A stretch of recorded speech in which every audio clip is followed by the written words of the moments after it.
We're going to do something a little different tonight because I just tripped across this brand new video that just came out. This lady, Leia, who normally talks about the issues in China in general, some of the political issues and whatnot. She's an excellent reporter, and she's done an analysis tonight about BYD and about actually the entire Chinese auto industry, which bears our attention right now because it could have a huge impact on China as well as a huge impact on the future of Tesla in China in a positive way, actually, but it's something that AJ has been talking about, and I have talked about in terms of watching what AJ has been talking about, and it has to do with BYD's financial condition, which may be dire and maybe way more dire than either AJ or I thought it was. So let's listen in, and then I'll pop in from time to time with my commentary. Welcome. With no end in sight. And Chinese media said that in 2024 alone, more than 200 models have been dragged into the price war. And the average price drop per vehicle has reached 9.2%. And that caused a sharp decline in profit margins across the industry. And some automakers are even facing the bizarre situation where the more cars they sell, the more money they lose. Even though Tesla started it, BYD has been at the center of this price. So again, this is not unusual. We know that this is true pretty much all around the world when it comes to BEVs. China has a bunch of companies, maybe as many as 100, maybe it's down below 100 now, companies making BEVs in small, medium, or large amounts, and none of them, as far as we know, are making money. Even BYD, they might be making money in their hybrids, maybe not. They've got their battery division and other things that make money that helps cover up whether they're making or losing money in the car division. But this problem of the more you make, the more you lose is kind of a problem throughout the industry, except, of course, for Tesla. War. Until the end of May, this May, no one openly criticized the company. But then BYD came under attack, targeted and besieged by its Chinese competitors, not Tesla. Auto industry executives in China began calling BYD the Evergrande of the auto world. The first... So Evergrande, of course, is the real estate company that caused the collapse of, well, not caused, but was at the forefront of the collapse of the real estate business in China, where China had created way too much apartments, condominiums, whatever.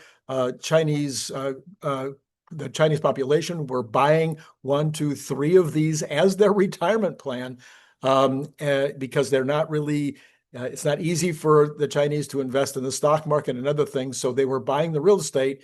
The Chinese government was definitely promoting this idea, and all of a sudden Evergrande, there was too much inventory, way too much inventory. And so the value started to drop on all of these apartments and condos. And as the values dropped, the companies that were at the top started to collapse. And it was very much like the 2008 situation in the United States. Break the silence was a man by the name of 𝐒𝐮𝐭𝐮. He was the first one who spoke out against BYD. He is the chairman of Great Wall Motors, and he's an auto industry veteran in China with decades of experience, highly respected executive. So on May 21st, during an interview with Sina Finance, he blasted the price war. This is what he said. He said, pure EVs are deeply unprofitable. There's no way to form a viable business model. Capital has already left after taking its profit and returns. Some early investors have even sold off their shares. Now everyone is selling at a loss just to survive. So he declared, he made these statements. He said, there is already an Evergrande in the auto industry. It just hasn't exploded yet. Now, he didn't mention BYD by name, but everyone knows there's only one company whose market position mirrors Evergrande's dominance in real estate, and that's BYD. At the time, BYD had just launched its spring offensive, another brutal price war designed to flip the table on the industry and squeeze out competitors. BYD slashed prices on 22 models with cuts as deep as 34%. You may remember we reported on this just a couple of weeks ago. The cuts at the time were thought to just be potentially because business was soft in China or because of just some competitive balancing or whatever. But other people started reporting, and I did report at the time that it might have been, the design might have been to try to absolutely force some of their competitors out of business. Well, analysts say that through the brutal price war, BYD is trying to monopolize the market and force rivals out. But in doing so, it's not only cutting competitors, it's also squeezing its own dealers and suppliers. Just like Evergrande, which gambled on being too big to fall or too big to fail, BYD seems to be betting that the central government or Xi Jinping himself won't let it fall due to its geopolitical significance. But the reality is this dragging down process of slashing profits industry-wide has left BYD accumulating massive hidden debts. And debts always come true. I mean, they have to mature. They will due one day. We all know that Evergrande's massive debt triggered its downfall and detonated the bomb that wiped out any profits from China's real estate market. Now, BYD's debt problem is much more subtle and concealed. Officially, its 2024 debt to asset ratio was only 74 or 75%. It's placing it third among China's top 8 car makers. Above average, but not the highest. But Chinese financial statements, as we know, can be dressed up through creative accounting. Yes, so there's all kinds of creative accounting. Now, the 75% is not a good number. That's not considered to be a very positive place to be. As she points out, there's others that are worse, and there's others in America that are worse. But it would be it could be a reason that we've seen their American benefactor start to sell off shares last year. They may have seen what was taking place and been selling slowly, only a few percent at a time in order not to spook the markets. But it's clearly could be a really serious problem. Now she'll start talking about the accounts payable, which is a thing that AJ has been talking about, which I've been talking about, and others. Let's go ahead and watch the next part here. BYD's real problem is how it has borrowed money. It's not how much, but it's how it borrowed money. The company claimed its net debt, that's interest-bearing debt minus cash and cash equivalents, was just a little under 28 billion yuan. But in January, a research company in Hong Kong called GMT Research estimated that the company's real net debt as of June 2024 was 323 billion yuan. Not the 28 billion, but 323 billion, more than 11 times the stated or the reported amount. And that's a massive discrepancy. Now, the difference lies in how BYD handles payables. GMT included overdue payables, those more than 90 days late, as debt. These off-the-books liabilities don't carry interest, so BYD doesn't report them as debt, but they are debt all the same. They're basically, BYD is shifting the financial burden onto their suppliers. So by delaying payments to suppliers and parts providers, they ease their own cash flow pressure without officially taking on debt. So it's stealth borrowing, right? The borrowing time and credit from the supply chain instead of from financial institutions. So normally, once a supplier delivers goods, the automaker pays promptly. No cash? Well, you have to borrow from the bank. But BYD turns what should be bank debt into delayed supplier payments. Globally, automakers usually pay suppliers in 45 to 60 days. Tesla stretches it, but still pays within 90. So Tesla actually has been reducing the amount of their days to pay on their payables, both in China and in the United States. And of course, Tesla's balance sheet is super strong. So to the extent that they are even taking more than 60 days to pay, and maybe their customers are giving, or their suppliers are giving them 60 days, even if they're paying in a little bit more than 60, they don't have to. And they could easily pay faster if they needed to, if their suppliers were in trouble, or if there was some good reason why they thought it would look better to have their payables in better shape under 60 days. Days, 3 months. BYD's average payment term in 2023, 275 days. That's almost a year. And most Chinese automakers settle their payments in 120 to 180 days. So BYD is twice as slow as the domestic average and 4 times slower than global norms. And this raises 2 questions. The first is, why would any supplier still work with BYD? And the second one is, if they're getting paid nearly a year later, are they afraid of going under? Well, the answer is hype and pressure.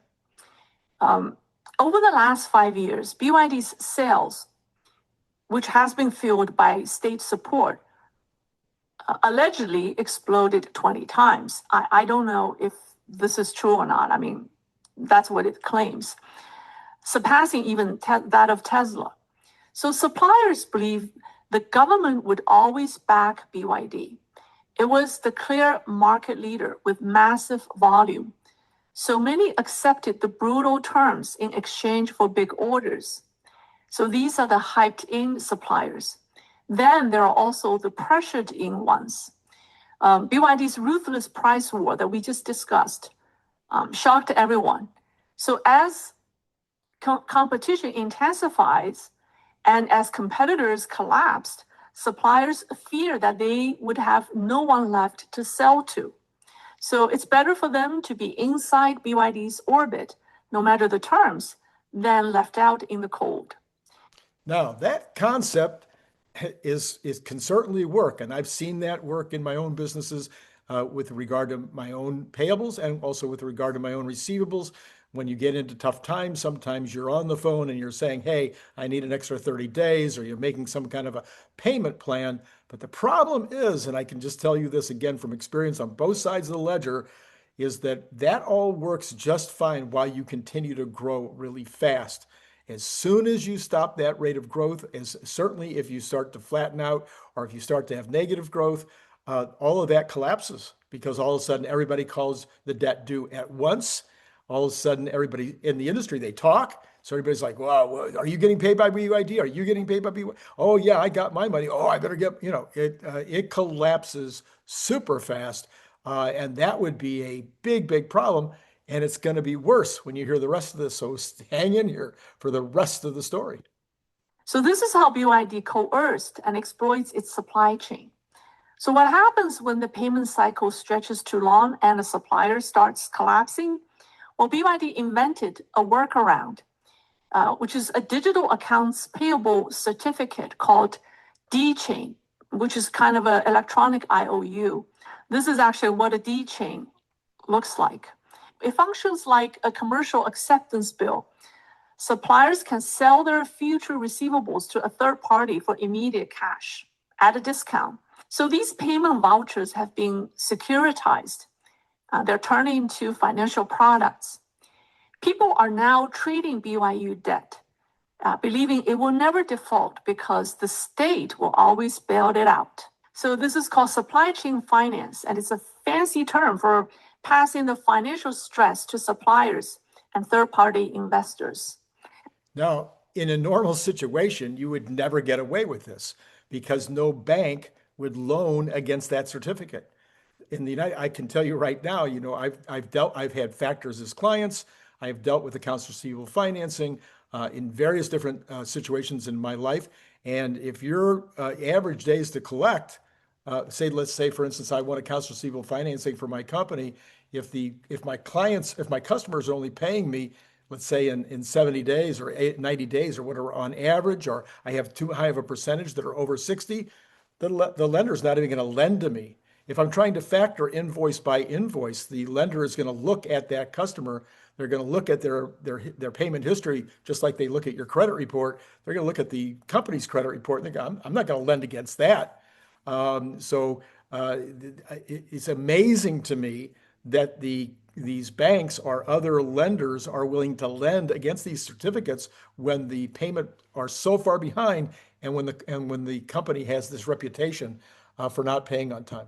And that's exactly why GMT research includes these overdue payables as part of real debt, because in practice, that's what they are.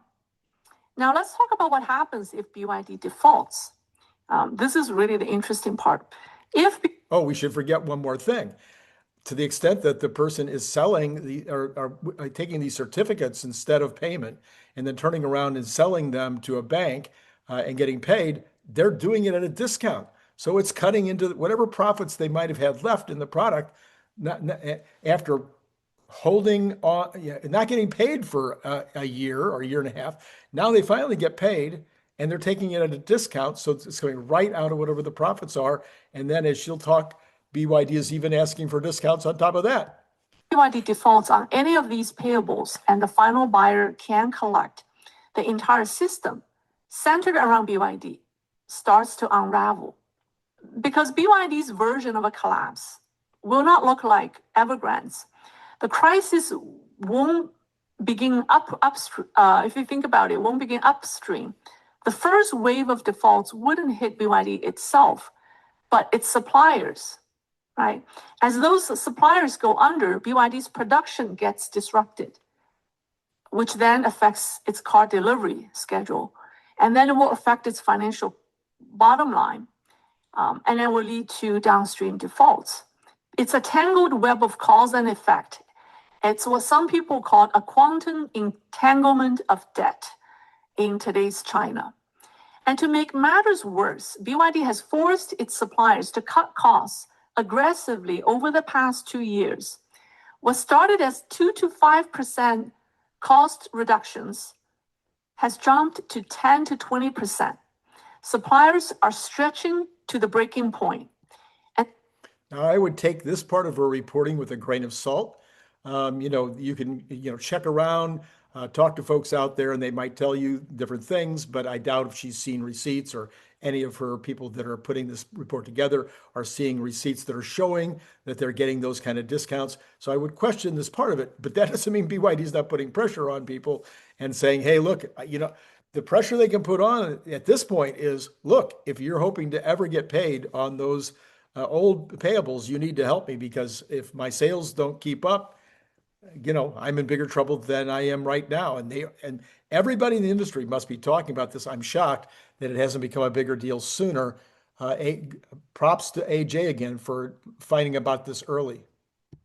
Some have already gone out of business. The small, medium ones have already gone out of business. So China's own experts say the risk of a supply chain breakdown is growing rapidly. And then on top of that, BYD has another problem. That's its stagnant sales problem. And according to a Chinese car salesman, BYD has been setting unrealistically high delivery quotas for its dealers, resulting in excessive inventory. The average monthly inventory per dealership has reached 2.5 months. That's well beyond the industry's warning line of 1.5 months. That means dealers have more than 2 months of unsold cars sitting idle in their inventory. So to hide sluggish sales, dealerships have resorted to sell zero-mile new cars as used. According to Great Wall Motor Chairman 𝐒𝐮𝐴𝐺, according to him, he said 3,000 to 4,000 dealers are engaged in this practice, which is falsifying sales to dress up financials. This is how the quote unquote, the zero mileage secondhand cars came about. But the result is devastating. Now, as brand new secondhand cars flood the market, consumer confidence collapses. People stop buying new cars altogether. Buyers who did purchase at full price now see their vehicle value plummet immediately. Right? People are waiting for the prices to go even lower.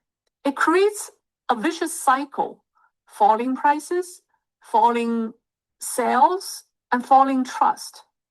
Now, even So you can imagine, I mean, it's impacting on the side of selling. And so all of a sudden you're not able to sell as many vehicles. You've got the trust factor, as she said, breaking down. The dealerships, she'll talk about it in a minute, dealers start going broke, your suppliers start going broke. Suppliers are not just your supplier, they're supplying other car industry people. So what's happened, she doesn't ever mention this, but what's happened is a week or so ago, there's reports that the Chinese government said, you know, all of you Chinese makers have to get your house in order. You have to stop this zero mileage used car business. You can't do these double sales. And number two, you've got to get your accounts payable under control, getting it back down to the normal 60 to 90 days maximum. Again, these are reports that I've heard, that AJ's reported on. Don't know for 100% sure that these are factual, but it could be that the government is cracking down. People's Daily, the CCP mouthpiece, has issued warnings that cheap, low-quality EVs could damage the global reputation of made-in-China vehicles. And meanwhile, global sales outlook doesn't look promising either. Experts have pointed out that the US market is virtually closed. Japan and South Korea are preparing to restrict Chinese car imports. Russia is no longer a reliable export destination, and in Southeast Asia, as one expert put it, the opportunities have dried up. And not surprisingly, BYD's dealership network is under financial strain because they have nothing to sell. Like someone said, the more cars they sell, the more money they lose, right? So since April, dealership in 2 provinces have gone bankrupt. I mean, these are 2 dealerships that strictly sell BYD cars. So lately, concerns have grown that Chinese automakers are cutting corners on safety, and their after-sales service is extremely bad. All right, so this is a wild and crazy situation, which again, AJ has been reporting on. I've been reporting on through AJ. I don't have any of my own direct reporting on this, but she does an amazing job. She doesn't normally talk about the automobile industry, and so that makes it even more amazing how well done that was. The depth of her understanding, or whoever wrote the material, the depth of the understanding of how the AR and AP and these certificates that they're putting out, these basically turning the accounts receivable into notes receivable. Incredible. And the only thing she left out was this recent information, which I would have thought she would have been aware of, where the government might be stepping in. Anyway, this is how does this impact Tesla? Well, the reality is, to the extent that that dealers close, that BYD dealers close, or that BYD has issues with regard to its ability to conduct business, they could literally go bankrupt. There's no doubt about it. I've seen this. I can't tell you how many times I've seen situations like this in business, where you have a fast-growing company who outgrows their capital, who can't get any more capital from the stock market, or from borrowing off their credit cards, or from banks, or they try every way they can to get more capital. Then they turn to accounts receivable financing. Accounts receivable financing can only go so far. So now you have this buying and selling, the double dipping, so to speak, of selling the vehicle to nobody, selling it to themselves, and then selling it a second time as a zero mileage used car. I've seen situations like that in business, where people use these kind of fraudulent methods in order to keep things going.